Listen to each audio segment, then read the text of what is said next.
Naghahanap ka ba ng lugar para mag-relax? Andreas 42 ang the best para sa'yo. Ang Andreas 42 ay 60 taon na bahay na ipinatayo ng mag-asawang Andrea at Fortunato. Ang dating bahay ay naging bahay na din ng lahat dahil ito ay naging restaurant. Ayon sa may-ari ng Andreas 42, ito ang lugar na matatawag mong tahanan.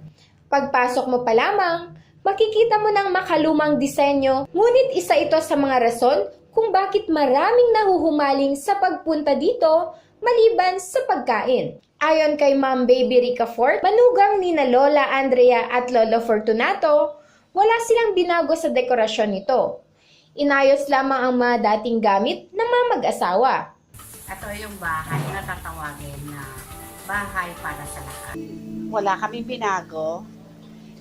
Steady siya talaga at maganda talaga ang bahay na to because the people involved at yung people involved ngayon has the heart to entertain people na ganon ang kinagisnan ko sa pamilyang to.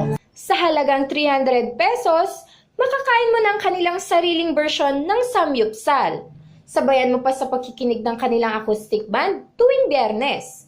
Ito ay matatagpuan lamang sa bayan ng San Mateo, Isabela.